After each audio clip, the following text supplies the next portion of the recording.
Sometimes in your life you get with somebody who has a big influence on you, and you don't even realize it at the time because you don't know how much you don't know. And then you're learning and you think, well, that's just the way normal life is. And then you get in another situation and you excel because you think everybody else knows those things. And then you realize you've been taught these things by somebody special. And I do, again, with my new position with IndyCar, see Mr. Penske a lot.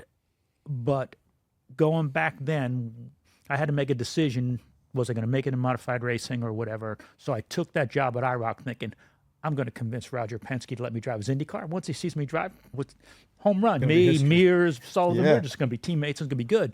What I didn't realize is that I didn't have the talent to do that, but I did have some talent that Jay Signore brought out as far as management and time and managing man hours and putting cars together and process, and started to really understand that unfair advantage that the Penske organization talks about so much. And Jay Signore, who his background, Jay was a really good race driver, didn't have a lot of money, was Mark Donohue's best friend. Took care of Mark Donohue's cars. Mark said to Roger, hey, I got this guy. We need to hire him. But Jay's footprint, not just in IndyCar racing with the people he trained, but if you look at his tree of the people he trained that have come down and from the north and been part of NASCAR, and people that I took what Jay taught me and taught to them, the championships and whatnot. People go, well, Ray Evernham's tree. I was like, yeah, no, I'm just a branch on Jay Signore's tree.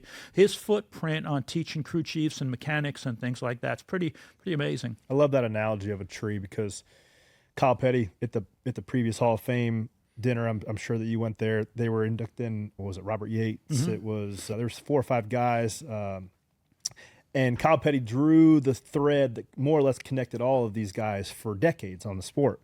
Talk about Jay Signore, and you're a branch off his tree. Now you got Chad Knaus was a branch off your limb, right? If we just kept extrapolating this out, we talked about Alan Gustafson, that big win yesterday with Chase Elliott. Did he have any involvement with you?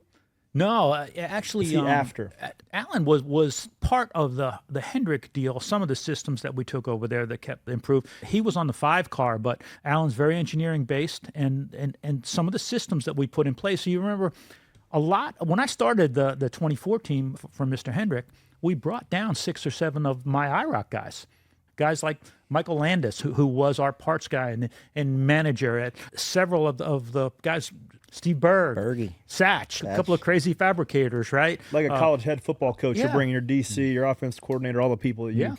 That they knew the systems, so they helped the other guys do the systems. But Eddie Naraki, who was one of the body men and mechanics, and Dan Stonemetz, and so there were a half a dozen solid IROC guys that knew those systems that helped start the 2014.